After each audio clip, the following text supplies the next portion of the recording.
Buenas tardes, hermanos. Los saludamos y los bendecimos desde acá, transmitiendo para toda la congregación y para los hermanos que se han conectado a esta palabra a través de el llamado que se hizo a través del evento Hijos de la Promesa, un linaje celestial.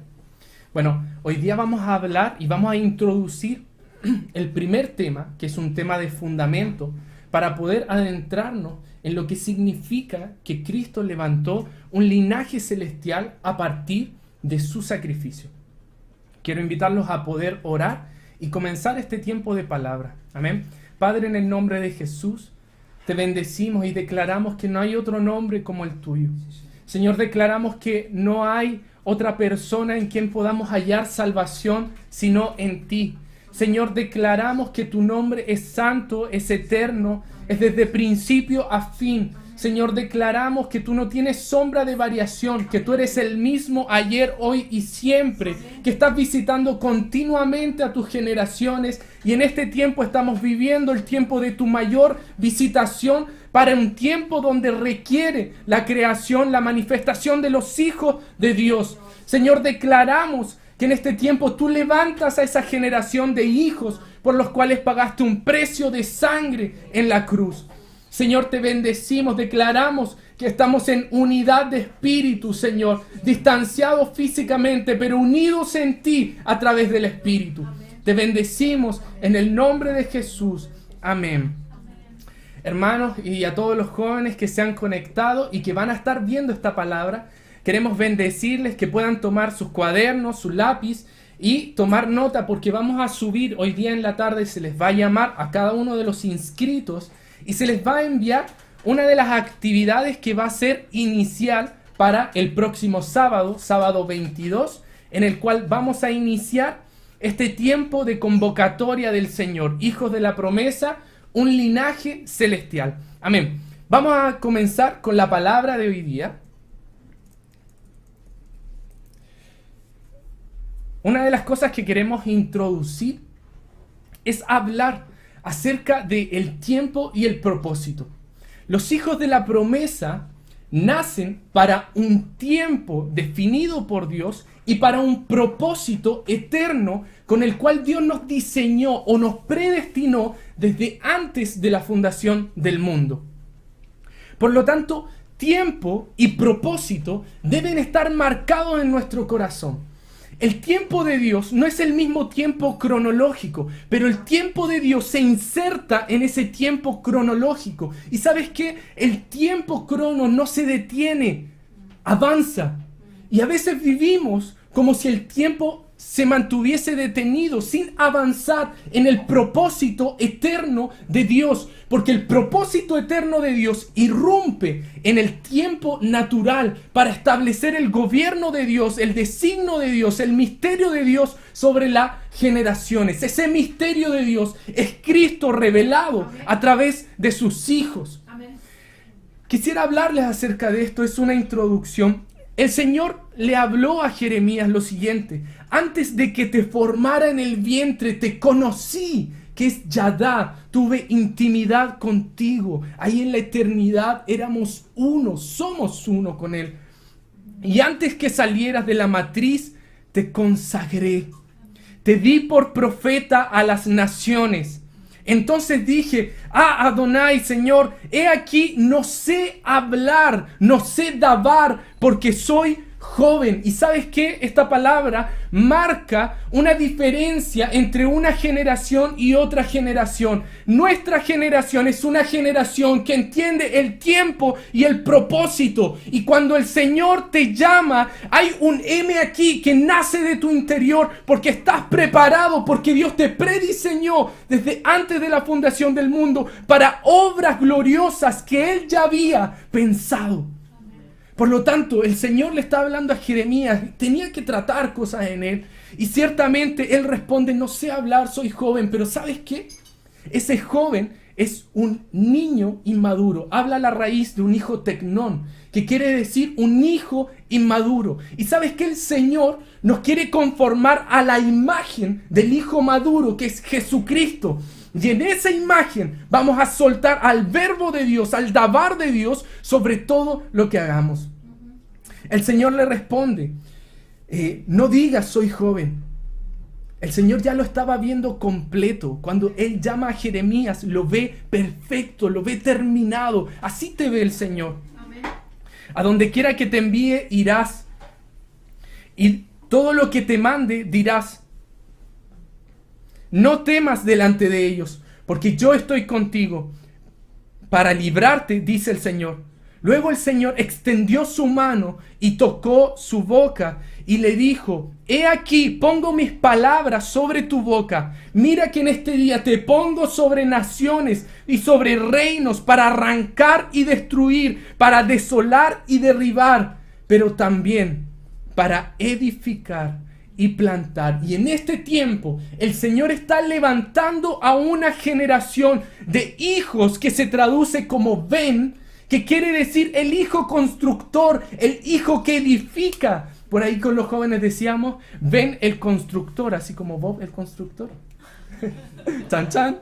Pero son hijos que vienen a edificar, pero que también tienen armas para derribar todo lo que el Padre no ha edificado en esta generación, y lo que el padre de mentiras ha querido edificar sobre esta generación son hijos que se levantan para derribar todos los argumentos que se levantan en contra del nombre de Dios y vienen a edificar la iglesia, el cuerpo de Cristo y el avance del reino de Dios para este tiempo presente. El que hayamos nacido en este tiempo no es casualidad. Dios te pensó para este tiempo. Te pensó para este tiempo cronológico donde estamos viviendo una situación muy delicada a nivel país, a nivel mundo, ¿verdad? A nivel sanitario, pero también una crisis tremenda a nivel nacional. ¿Y sabes qué? Dios te pensó para este tiempo. Dios te pensó.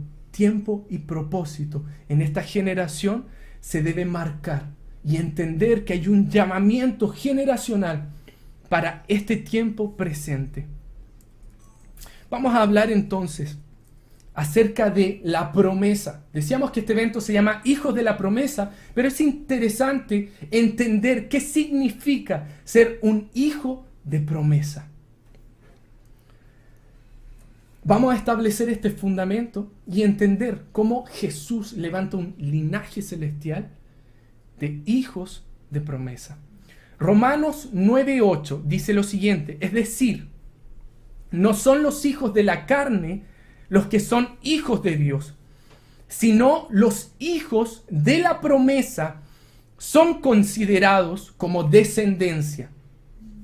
Los hijos de la carne versus los hijos de la promesa. Gálatas 4:28 declara, así que vosotros, hermanos, como Isaac, sois hijos de la promesa. Amén. Por lo tanto, estos dos pasajes nos hablan de una contraposición de dos tipos de simientes, de dos tipos de hijos.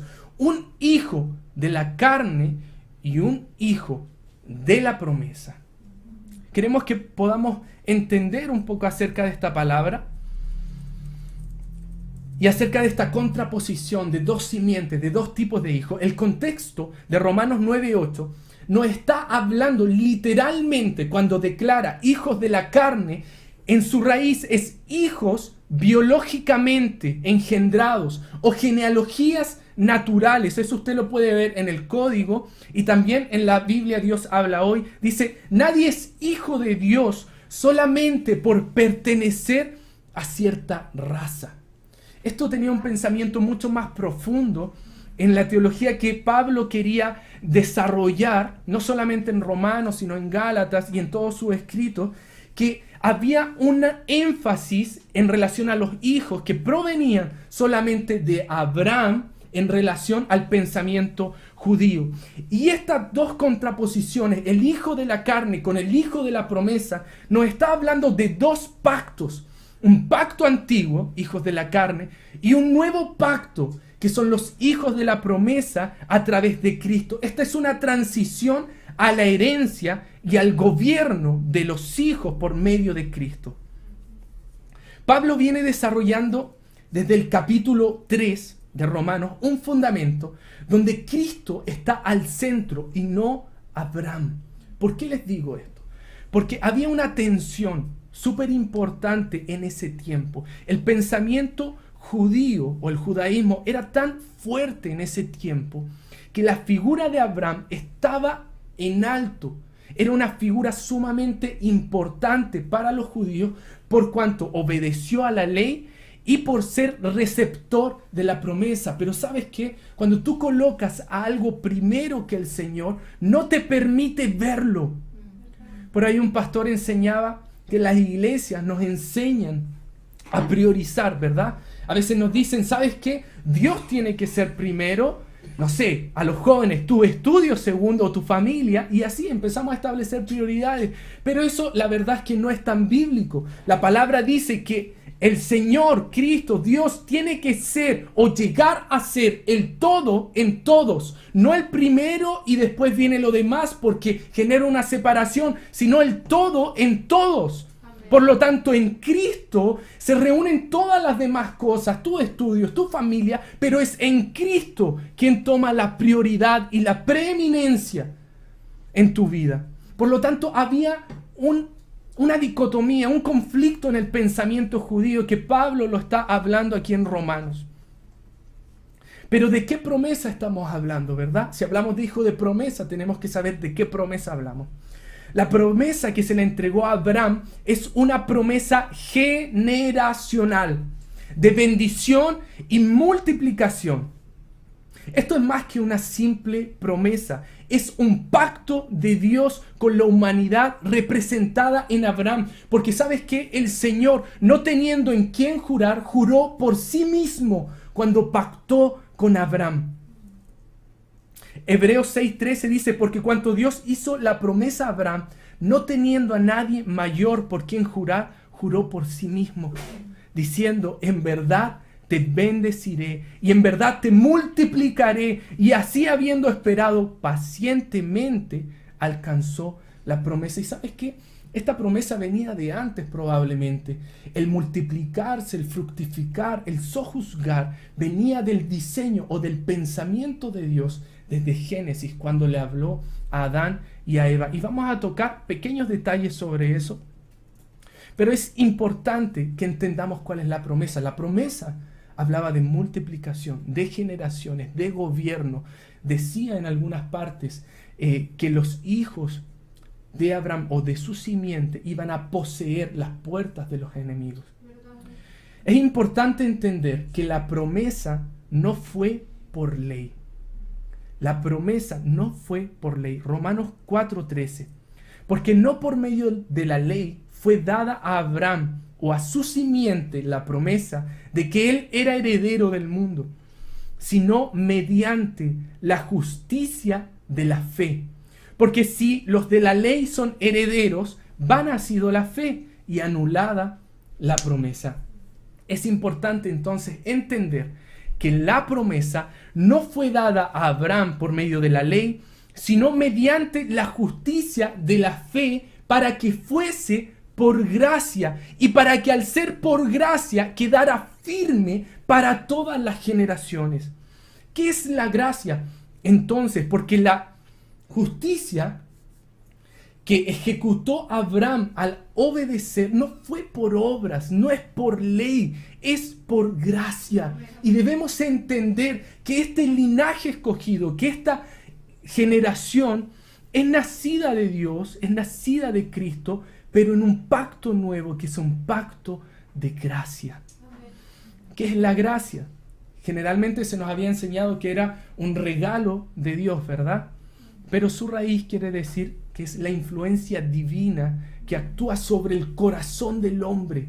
El Señor dijo que iba a escribir sus leyes en la mente y en el corazón y que se muestra en lo cotidiano. Por lo tanto, si vemos este concepto, es un concepto más amplio, pero queda pequeño, porque la gracia no es un concepto, es una persona. Amén. La gracia es Cristo mismo, quien representa un nuevo pacto para tu vida, para mi vida, para las generaciones, que sigue vigente hasta el día de hoy. La gracia es Cristo. La palabra dice que Cristo estaba lleno, pleno de gracia y de verdad. ¿Y sabes qué? Es importante entender cómo actúa la gracia y la verdad en Jesucristo. Entendemos que fuimos salvos por gracia, que fuimos justificados por gracia. Pero ¿cómo opera la verdad? La verdad opera junto a la gracia para generar una metanoia en las generaciones. ¿Qué quiere decir esto? La gracia te viene a justificar, te libra, pero después de eso viene un proceso de cambio de mentalidad. El pueblo de Israel fue inserto en el Mar Rojo, tipo de el bautismo, ¿verdad? Pero después venía un proceso donde tenía que cambiar su mentalidad, una metanoia de esa generación, metanoia al diseño de hijo de esclavo en un pacto antiguo. Por lo tanto, ¿cómo viene a ejecutarse esa verdad en nuestras vidas? Es que la verdad viene a quebrar todo diseño torcido que el Padre de las Luces no edificó en nuestras vidas. La verdad viene a transformar nuestra mente, generando en nosotros una mentalidad distinta. La mente de Cristo operando en nosotros a través de un nuevo pacto. Amén. Y así la verdad empieza a entrar en medio de pensamientos de tinieblas y comienza a edificar, a derribar lo que el Padre no edificó y a sembrar los pensamientos de Dios, que son pensamientos altos, poderosos, eternos, para tu vida, para mi vida, para la vida de las generaciones. ¿Por qué hablamos entonces de verdad? Porque es la forma en que Dios desarma las palabras de mentira que ha querido en su supuesta paternidad establecer en la vida de las generaciones Satanás, ¿verdad? La palabra dice que él es padre de mentira, ¿verdad? Porque lo que habla es mentira. Perfecto, entonces vamos entendiendo que hay dos tipos de simiente, un hijo de esclavitud que representa un pacto y un hijo de promesa que representa el pacto nuevo a través de Cristo, a través de su sangre, a través de su gracia y a través de su verdad. Pero quisiéramos ahondar en esto. La palabra habla acerca de la alegoría de Sara y de Agar. En relación a esta alegoría, Sara y Agar, que eran las mujeres de Abraham, Sara dio a luz hijos de la libre, que son engendrados por la promesa, y Agar, hijos de esclavitud, engendrados por la carne. Esto nos habla claramente de un pacto antiguo que nos mantiene en esclavitud. Por eso el espíritu de adopción viene, para quitar ese diseño de esclavitud. Y la figura de Sara, de los hijos de libertad, a través de este nuevo pacto. Amén. Por lo tanto, es importante que nosotros entendamos. Jesucristo dijo que cuando Él iba a partir, iba a ir a edificar morada, a construir moradas para los hijos. ¿Y sabes qué? Esto es interesante porque Juan 8:35 dice, el esclavo no queda en la casa para siempre. El hijo queda para siempre. Los hijos quedan en la casa.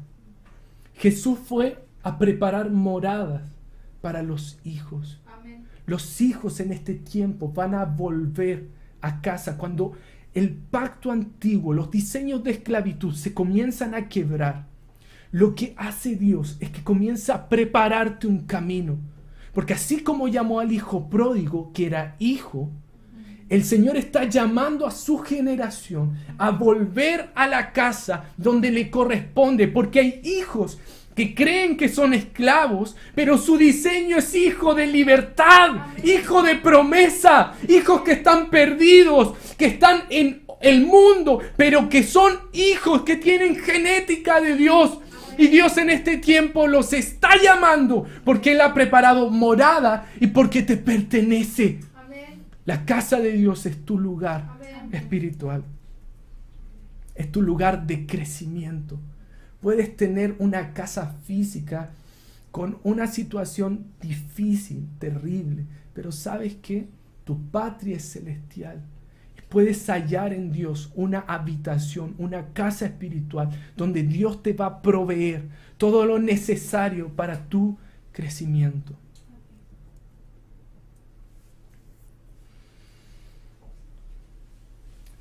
Es importante entender cómo fue influenciando el pensamiento judío en este aspecto. Yo les venía hablando acerca de la tensión que había acerca de Abraham, ¿verdad? Pero esta figura elevada de Abraham, como les mencionaba, no permitía visualizar a Cristo dentro de su linaje. Esto nos queda súper claro al mirar las dos genealogías que se mencionan de Cristo en las Escrituras. Están escritas en Mateo y Lucas respectivamente. Mateo, dicen los historiadores, comentaristas, que su pensamiento había sido influenciado por el pensamiento judío. ¿Cómo lo podemos ver? Mateo escribe la genealogía de Cristo partiendo en Abraham y termina en María, madre de Jesús. Ni siquiera establece a Jesús. Sin embargo, hay otra genealogía, la de Lucas, que comienza en Cristo y termina en Dios. Lucas tenía un entendimiento que Jesucristo representaba el alfa y la omega, el principio y el fin, porque en Él fueron creadas todas las cosas y todas las cosas por Él subsisten, y todo es todo, son las generaciones en la creación angelical, la creación natural, física. Por lo tanto, Lucas logra percibir y entender y plasmar en las Escrituras que Cristo es el principio y Cristo es el final, y lo que está en medio es Cristo también, manifestado a las generaciones. Cristo el alfa, Cristo el omega, Cristo en el centro de la adoración y del reconocimiento de la iglesia y de las generaciones. Es necesario que se escriba en nuestro corazón que nuestro origen está en Cristo, que somos nueva creación en Él, que en Él vivimos, nos movemos y existimos. En Él vivimos, nos movemos y tomamos existencia. Eso es poderoso. Para el judío, una persona que tomaba existencia era cuando se les colocaba nombre. Si no tenías nombre, no había sido llamado a existencia. Por eso el Señor le dice a Adán que coloque nombre, le da esa potestad, porque lo que hace es que el hombre tiene la capacidad de llamar a existencia, y por eso Dios le coloca nombre a Adán y a Eva, porque Él los llamó a existencia. Amén.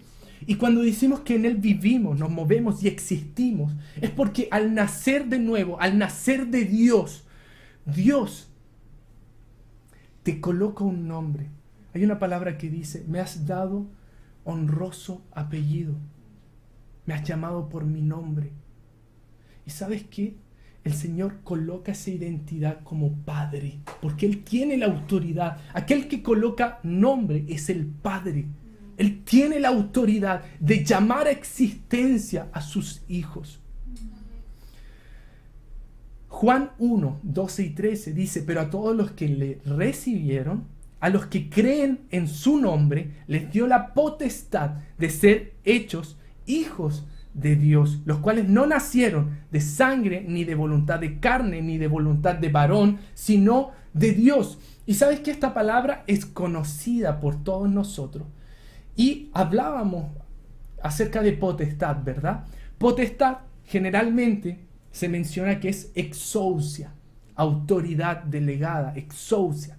Sin embargo, es importante entender a mayor profundidad qué significa potestad. Se divide en dos raíces, ex y eimi. Ex quiere decir origen y eimi, yo soy.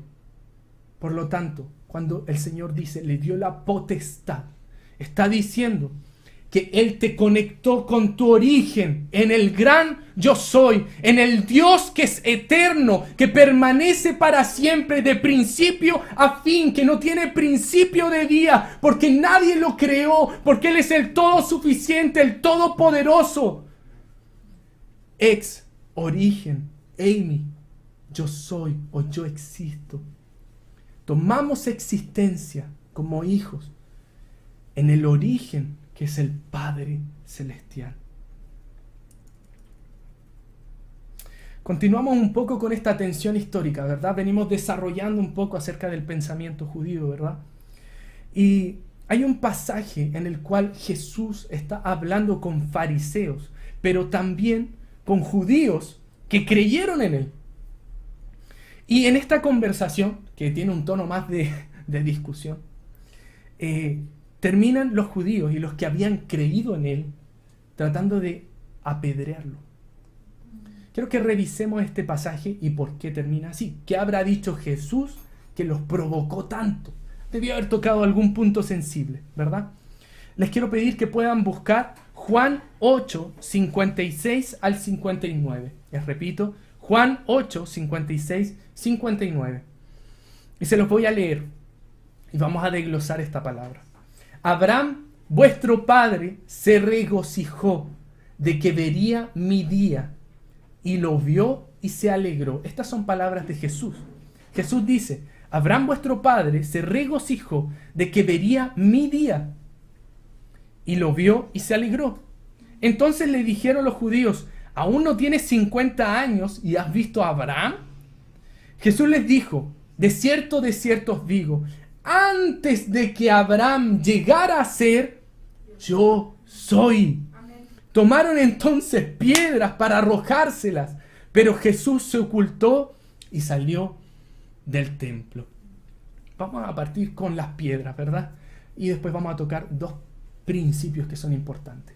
Las piedras se nos ha enseñado que son transmisión, que es una transmisión de fe generacional. Cuando se constituye una piedra, es una creencia, es fe transmitida generacionalmente.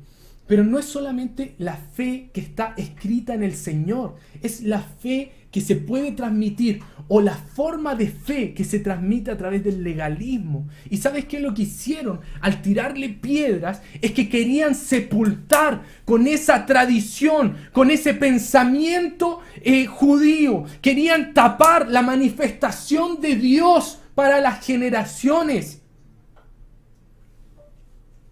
Cuando te quieren apedrear, y a los apóstoles cuando los apedreaban, eran porque ese pensamiento, esa estructura religiosa quería y quiere hasta el día de hoy tapar la manifestación de Dios. Es lo que hizo el pueblo romano. Quiso tapar la tumba con una roca inmensa, pero no pudieron con la manifestación gloriosa de Cristo, quien resucitó y está sentado a la diestra, porque nada puede tapar la revelación de Cristo. ¿Sabes qué, Juan? Esta palabra de Jesús es tremenda, es confrontadora, va al grano, golpea, así como dice Pablo, no golpea como quien golpea el viento, dio un golpe certero. Y fue tan fuerte que se le fueron encima. Pero ¿sabes qué? Es importante que entendamos qué estaba hablando Jesús acerca de esto. Dos frases que declara que son importantísimas. Abraham vería mi día, y lo vio y se alegró. ¿De qué día estaba hablando? ¿Jesús estuvo con Abraham? Lo vamos a revisar. Segundo punto. Antes de que Abraham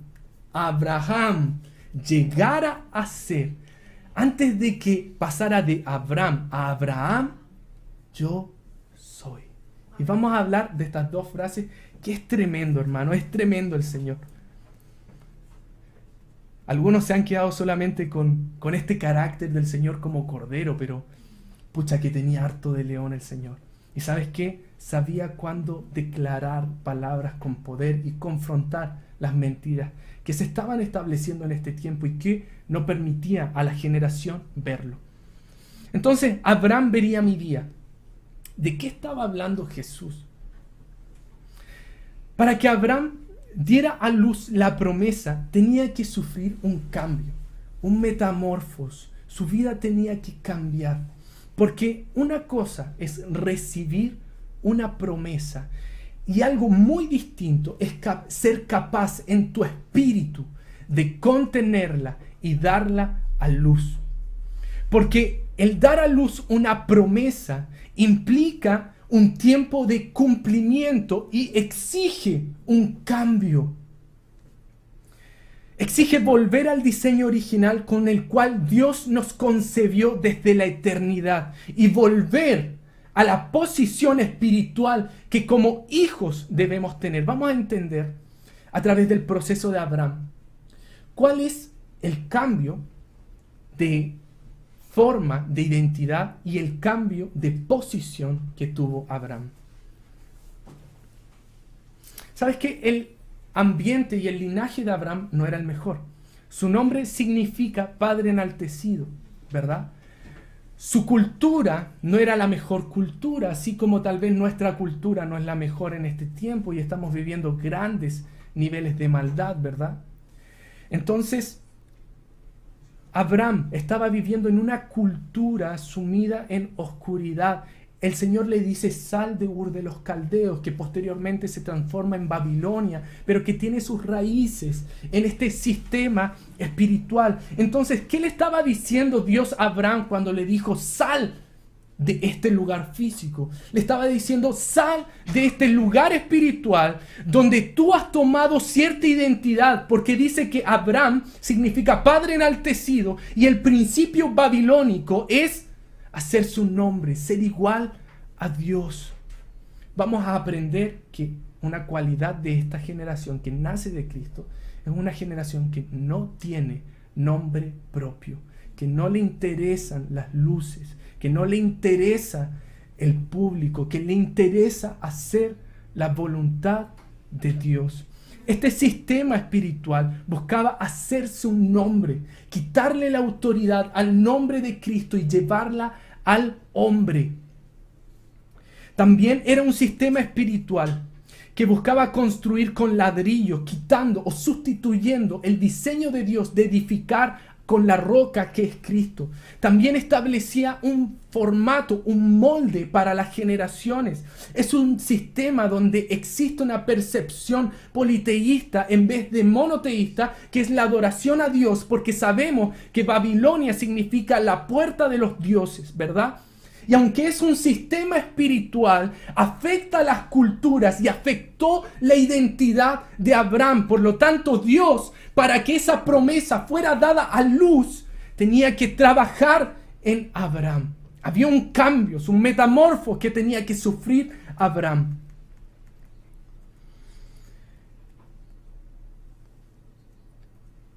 Decíamos que Abraham vio el día del Señor y vamos a tocar el cambio que él tuvo. El día del Señor, ¿a qué se refiere? Se refiere al día en que Cristo fue entregado por expiación y en el cual vio linaje. ¿Por qué se gozó Abraham? Porque la promesa no se iba a cumplir en él. Se gozó porque vio que en Cristo se iba a levantar un linaje y lo pudo ver. Y cuando él vio la promesa cumplida en Cristo, se regocijó. ¿Y sabes qué? Abraham tuvo encuentros con Jesús. Abraham tuvo que encontrarse con Cristo, porque para ser una nueva criatura, Abraham tenía que encontrarse con Jesús, que es un nuevo pacto. ¿Cuándo se encontró? El Señor le pide a Isaac, ¿verdad? Bueno, él entrega a Isaac y el Señor provee cordero. Ese cordero es Cristo. Ese cordero es Cristo. Abraham se encontró con el cordero de Dios que quita el pecado del mundo, que quita la inclinación al mal que hay en nuestro corazón. Abraham se encontró con aquel que tiene el poder y la autoridad de levantar una nación en un día, de crear una nueva creación en tu vida, aunque estés sumido en pecado, en tinieblas. El Señor tiene la autoridad y el poder de levantarte del mismo infierno y sacarte a la casa del Padre y establecerte. Él tiene el poder y la autoridad de levantar hijos del muladar y ponerlos y sentarlos con príncipes. Sí, Señor. Pero no fue el único encuentro que tuvo Abraham con Jesucristo. Y esto es glorioso, Porque no se trata de Abraham, se trata de que en Cristo se cumple la promesa generacional. ¿En qué otro momento se encuentra Abraham con Jesús? Esta es una palabra tremenda que tal vez no vamos a poder profundizar hoy día, pero si usted puede leerlo y profundizar, sería genial. Génesis 14:17. Génesis 14:17 nos habla de una guerra que tuvo Abraham. Abraham peleó con un rey que se llamaba Kedorlaomer. Este rey no era cualquier rey, hermanos. Dice la palabra que él venció enemigos que no eran cualquier enemigos. Eran descendientes de gigantes. Por lo tanto, ¿era un rey cualquiera? No.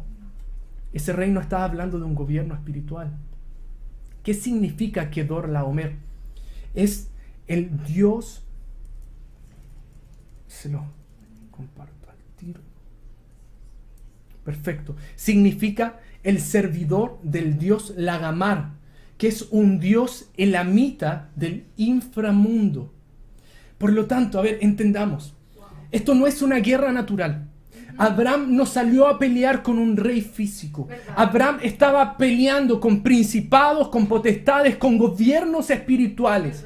Y sabes que en esa guerra hubo una visión de Dios en Abraham. ¿Sabes qué? Abraham, cuando sabe de que se habían llevado a Lot, y aparte de gente y ganancias, botín, prepara a 300 y tantos de los nacidos en su casa. Mira, si ya había empezado a dar a luz la promesa. Los prepara y sale al encuentro, sale a la batalla. ¿Sabes qué es poderosísimo? ¿Sabes de qué está hablando esta palabra?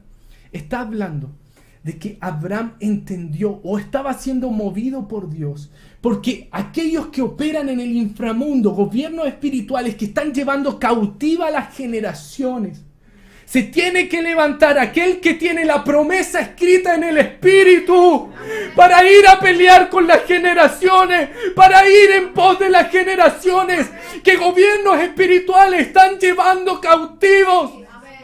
Pero ¿sabes qué? Si en tu espíritu se ha engendrado la promesa y has peleado por las generaciones, tienes que saber que no va a ser con tu fuerza, que no se va a cumplir en ti, que se va a cumplir a través de Cristo. Amén.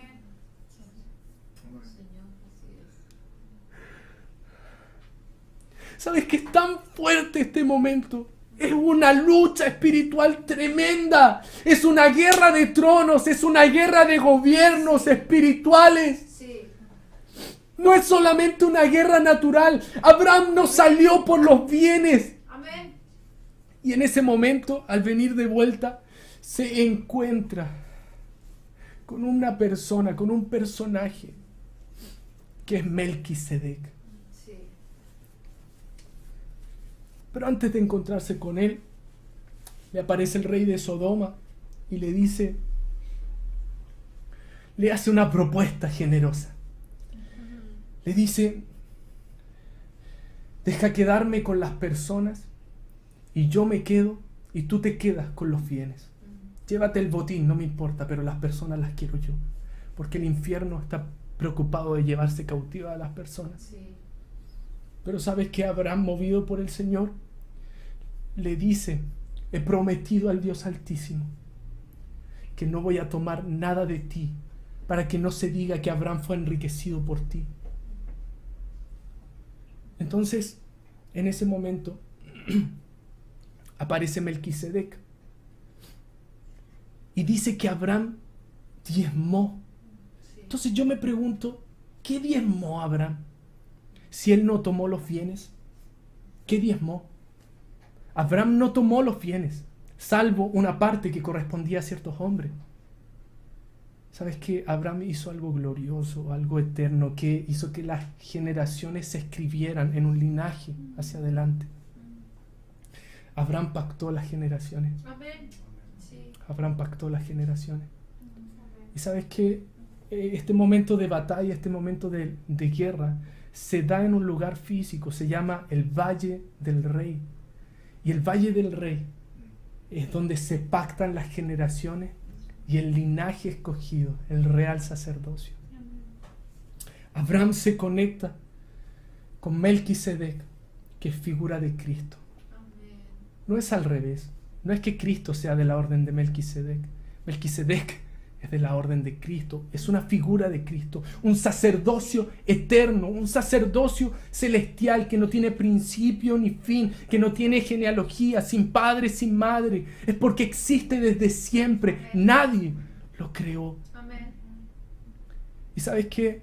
Esta guerra tremenda la están dando muchas personas que tienen en su corazón a las generaciones en este tiempo. Y el Señor los va a llevar a ese Valle del Rey para pactar con el Señor a sus generaciones, al linaje que Dios escogió y que va a traer a partir de tu vida. Porque el Señor nos va a usar, te va a usar para que el linaje que Él escogió vuelva a Él. Los hijos que están fuera de diseño vuelvan a Él, te va a usar. Amén. Hace un tiempo el Señor, y esto es por qué inició la visión de hijos de la promesa. El Señor nos dijo que para este tiempo iban a volver los hijos a la casa. Amén. Y lo hemos visto, han vuelto hijos a la casa, han vuelto y ha sido glorioso. Amén. Y extendemos esta promesa que Dios nos entregó a cada uno de ustedes, que los hijos van a volver a casa, los hijos van a volver a su diseño, a Cristo, en el nombre de Jesús. Les decíamos que Abraham tenía que tener un metamorfos, un cambio.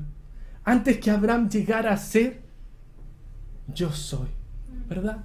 Y dijimos que él era un padre enaltecido, que tenía una cultura, que estaba bajo un sistema espiritual, pero Dios lo tenía que sacar de ahí. Es difícil salir de eso solo. Dios vino al encuentro de Abraham, porque Él quería que la promesa fuera firme por todas las generaciones. ¿Y cómo se hace? A través de la gracia. Por lo tanto, la gracia que es Cristo se le tenía que manifestar a Abraham. Amén. Abraham sufrió un cambio de ser un padre enaltecido a un padre de multitudes. El antes de que Abraham llegara a ser significa transformación. Opera en Abraham una nueva creación a partir de Cristo. ¿Sabes qué? Abraham, ¿cómo salió de ser un padre enaltecido? ¿Cómo cambió su posición? Cambió de la siguiente forma. Hebreos 10:36 dice lo siguiente: porque tenéis necesidad de la paciencia, para que habiendo hecho la voluntad de Dios, obtengáis la promesa. ¿Y qué significa paciencia? Paciencia es una raíz que quiere decir estar debajo de. Y está escrita en dos tipos de raíces, pero una es jupá o jupó, que es como ponerse bajo la jupá de Dios, es ponerse bajo de Dios. Es entender los diseños de autoridad, de que la palabra que Dios soltó, cuando tú te pones bajo de Él, se va a cumplir. Eso es lo que pasó con Centurión, ¿verdad? Centurión se acerca al Señor y era un hombre entendido en autoridad, ¿verdad? Y le dice: solo di la palabra y será hecha, porque yo también tengo hombres bajo mi autoridad. Y cuando tú te pones bajo la autoridad de Dios, la promesa que Él soltó se va a cumplir, porque tomas la posición correcta, bajo en el Señor. Por lo tanto, se quiebra ese diseño en Abraham de ser un padre enaltecido y él toma lugar en Cristo, bajo el señorío de Dios. Paciencia, también hay otra raíz hermosísima. ¿Se acuerdan de ese pasaje que dice: pacientemente esperé al Señor y Él se inclinó a mí? Pacientemente es una raíz que quiere decir ligado a, pegado a. Por lo tanto, Abraham no solamente se puso bajo, sino que se ligó, se hizo uno con Jesucristo, en quien se cumplen las promesas. Amén. Pero también Abraham no solamente tuvo un cambio de posición, sino que también tuvo un cambio en su nombre. Y esto es glorioso. Abraham y Sara tuvieron un cambio de nombre, ¿verdad? Algunas personas, el Señor los lleva a cambiar su nombre y no sé, se llamarán, no sé, María, por ejemplo, que significa amargura, que viene de Mara, y el Señor, no sé, le pone, ¿qué nombre? ¿Algún nombre bonito? Anita, llena de gracia, ¿verdad? Llena de gracia. Perfecto. Y un cambio total, radical. Pero ¿sabes qué? Abraham le puso una H. Una H mudita, que ni siquiera se pronuncia. Y a Sara le puso otra H mudita. Casi pareciera que no hubo cambio. Pero ¿sabes qué? Lo que introdujo Dios en ellos es tremendo. El tetragramatón, Yahweh, como algunos lo pronuncian, tiene 2 H muditas. Pero esas H hablan demasiado. Esas 2 H, el Señor es como que las introdujera, las sacase de sí mismo y las introdujera en Abraham y en Sara.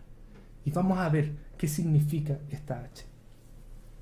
La H es la 5ª letra del alfabeto hebreo. Se encuentra 2 veces en el nombre del Señor o en el tetragramatón. Se pronuncia Hei. Su significado es ventana, revelación o iluminación, vida, soplo de vida, suspiro y gracia, embellecimiento. Por lo tanto, lo que puso Dios en Abraham no es cualquier cosa. Primero, se le reveló, iluminó los ojos del entendimiento de Abraham. Se le reveló Cristo a su vida. Introdujo la gracia sobre él, para que por medio de la gracia la promesa fuera firme por toda su descendencia.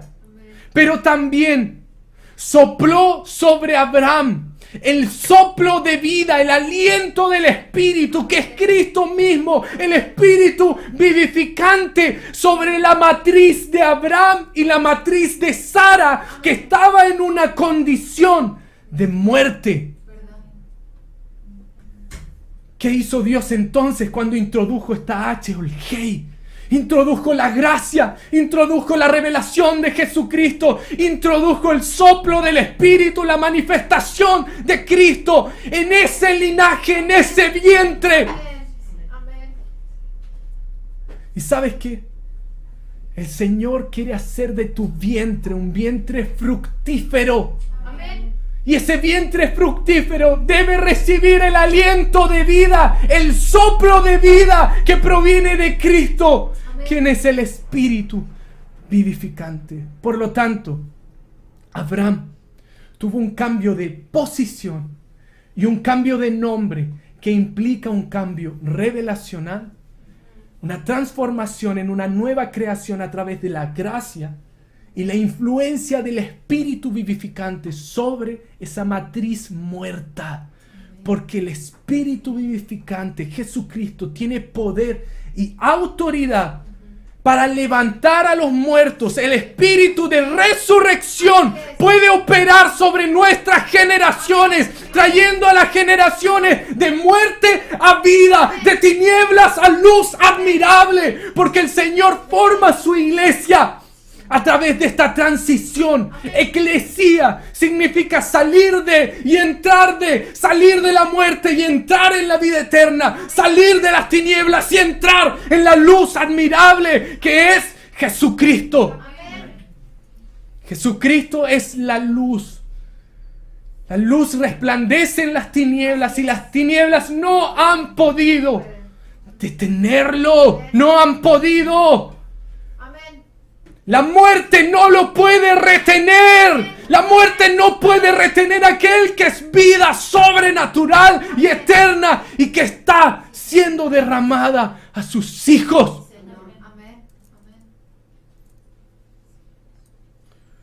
Por eso Gálatas 4:27 puede declarar lo siguiente: regocíjate, oh estéril, la que no das a luz.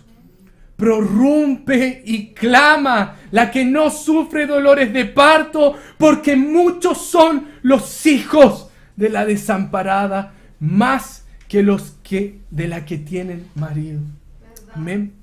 Amén. Por lo tanto, volvemos a insistir. La promesa generacional otorgada a Abraham no se cumple en Abraham, se cumple en Jesucristo. Y vamos a hacer un pequeño desglose sobre la promesa. La promesa decía: su descendencia sería como las estrellas del cielo y la arena del mar, que haría una gran nación. Sin embargo, en Cristo se cumple esta promesa cuando en Isaías declara que habiendo sido puesto por expiación iba a haber linaje. En Primera de Pedro declara que nosotros somos un linaje escogido, un real sacerdocio, una nación santa, un pueblo adquirido por Dios, adquirido a precio de sangre. Y sabes que habla de un real sacerdocio. Y yo me preguntaba, ¿por qué habla de real sacerdocio?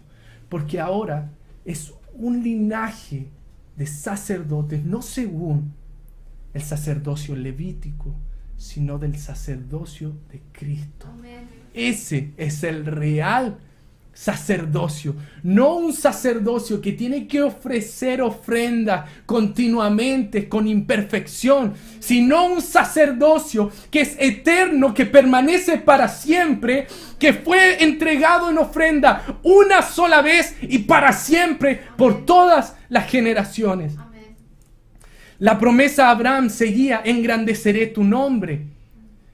Y algunos tomaron esa palabra como el pensamiento judío para engrandecer el nombre de Abraham. Pero la verdad, en quien se cumple esta promesa es en Cristo. Amén. Por lo cual Dios también le exaltó hasta lo sumo y le dio un nombre que es sobre todo nombre. Nombre sobre todo nombre. No hay otro. No existe un Abraham, no existe otro nombre, otro patriarca, sino el nombre de Jesucristo.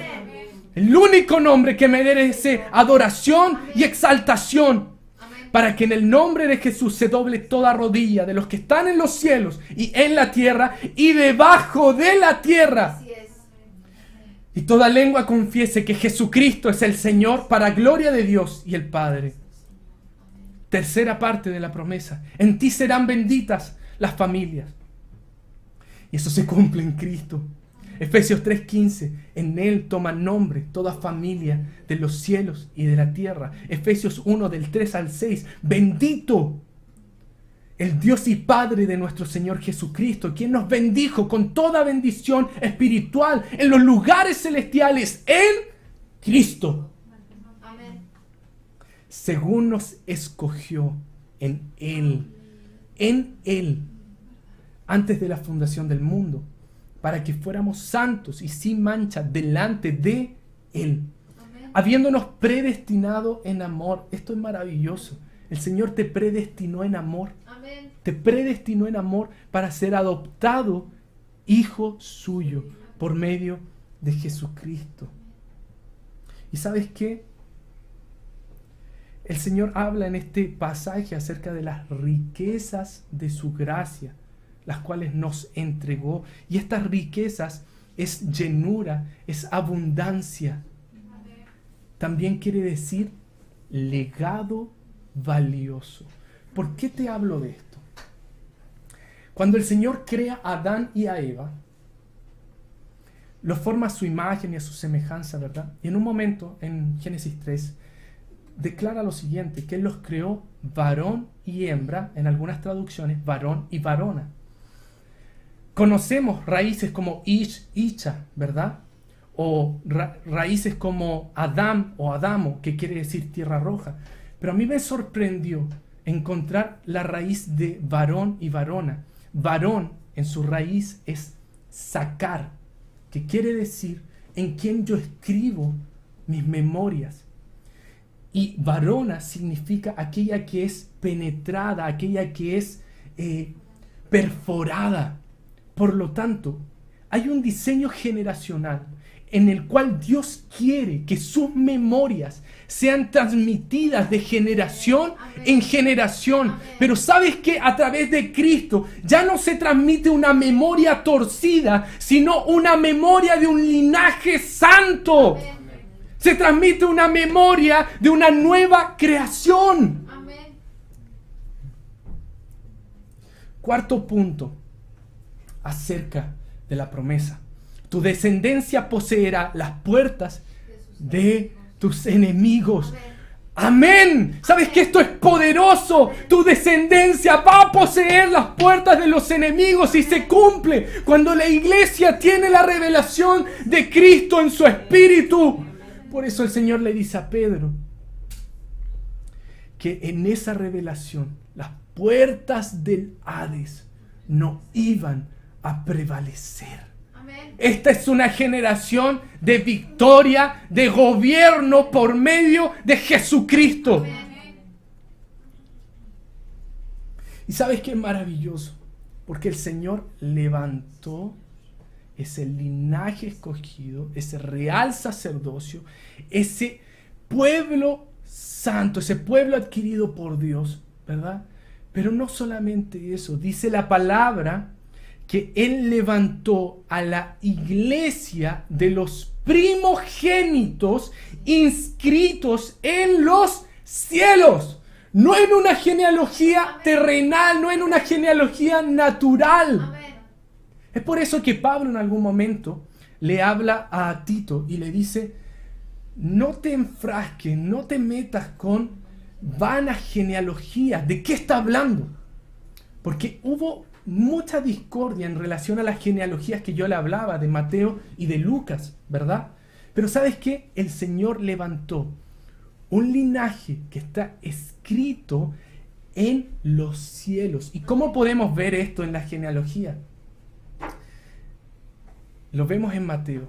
Mateo establece grupos de 14 generaciones. Son 3 grupos. Sin embargo, el último grupo tiene 13 generaciones. Y esto ha generado muchas controversias y lo generó en ese tiempo. Por eso posiblemente Pablo le dice eso a Tito. Pero, ¿por qué hay 13 generaciones? Termina en Cristo. ¿Por qué hay 13 generaciones?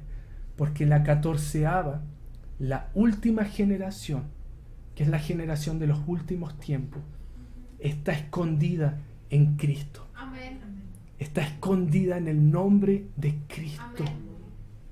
Es una generación que está contenida en Él. Amén. Así como Abraham pactó por Leví cuando él estaba en sus lomos, genéticamente estaba en Abraham. Yo les decía que varón significa aquel que está en escrita las memorias y las traspasa, ¿verdad? Abraham tenía contenido en su espíritu, en su genética a Leví y pactó por él. Así también el Señor. Estás contenido en Él, guardado en su nombre. La última generación es la generación que está escondida en el nombre poderoso de Jesucristo. Amén. Quisiera terminar con lo siguiente, que es la generación de Cristo. Jesús, cuando habla en su última oración, declara lo siguiente: ya no estoy en el mundo, pero ellos están en el mundo, y yo voy a ti. Padre Santo, guárdalos en tu nombre. Guárdalos en tu carácter. Guárdalos en tu autoridad. Guárdalos en el poder que hay en tu autoridad, el cual me has dado para que sean uno como nosotros. Cuando estaba con ellos, yo los guardaba. ¿En dónde? Yo los guardaba en tu nombre. Amén. Por eso esa última generación no aparece escrita. Porque es una generación que no necesita renombre. Porque está escondida en Cristo. ¿Sabes qué? La genealogía de Mateo habla de grupos sacerdotales y grupos de reyes. Pero sabes que nuestra generación no necesita estar escrita de esa forma, no necesita elogios del hombre, necesita saber y ser reconocida por Cristo, quien es Padre de todo este linaje. Yo los guardaba en tu nombre, el cual me has dado, y los cuidé, y ninguno de ellos se perdió, sino el hijo de perdición, para que se cumpliera la Escritura. ¿Y sabes qué? El Señor habla específicamente de algo concreto, los que tú me diste. ¿Cuántos fueron? Probablemente los que más conocemos son 12. 12. A veces esta visión de las generaciones se tiende a pensar de una forma posiblemente espiritual, queriendo ir a todas las naciones, y es cierto, la palabra lo dice. Pero sabes que cuando tú afectas una persona, estás afectando generaciones y generaciones. Por eso hasta el día de hoy el Evangelio permanece firme. Y te voy a mostrar por qué. Seguimos en Juan 17, del 20 al 22. Pero no ruego solamente por ellos, sino también por los que han de creer en mí, por la palabra de ellos. Por los que han de creer en mí, por la palabra de ellos, para que todos sean uno, como tú, Padre, en mí y yo en ti, como también que también ellos estén en nosotros, para que el mundo crea que tú me enviaste y yo les he dado la gloria que me has dado, para que sean uno, como nosotros somos uno. Y esto da inicio al tiempo apostólico. La palabra dice que Cristo es nuestro apóstol, nuestro sumo sacerdote, nuestro apóstol. ¿Y sabes qué? Cristo da inicio a una nueva era, un tiempo apostólico donde muere el yo para pasar a vivir en el nosotros. La Ejad de Dios, que es la constitución trina, es un uno plural. No solamente se compone ahora de Dios Padre, Dios Hijo y Dios Espíritu, sino que tú, yo, las generaciones que van a venir están en esa Trinidad, están en esa unidad. El tiempo apostólico nos habla de la muerte del yo. Ya no vivo yo, sino que Cristo vive, habita en mí, como el Verbo que vino a tabernaculizar en nosotros. Se deja de lado el yo, para que habite en nosotros en una unidad indivisible. Por lo tanto, el Señor nos delega una palabra, que es la palabra de reconciliación, para aquellos que necesitan volver al corazón del Padre. Y vamos a seguir hablando en los siguientes temas acerca de la reconciliación. Los quiero dejar invitados al segundo y tercer tema. Segundo tema lo va a dar los pastores. Tercer tema lo va a dar Nicole. Y vamos a estar el 22 de agosto, desde las 10 de la mañana, tratando estos temas. Amén. Hay 2 temas, hay adoración, 2 temas y un taller, donde usted va a estar en grupo de 8 personas y va a tener talleristas que vamos a hablar de manera práctica cómo se vivencia esta palabra de reconciliación. Porque la promesa de que los hijos iban a volver a casa no se cumple por nada, se cumple a través de sus hijos. Como dijo Cristo, oro también por aquellos que van a creer en mí por la palabra de ustedes. Amén. Les bendecimos, que tengan una buena tarde y los dejamos a todos invitados a el próximo sábado 22 a las 10 de la mañana para Hijos de la Promesa.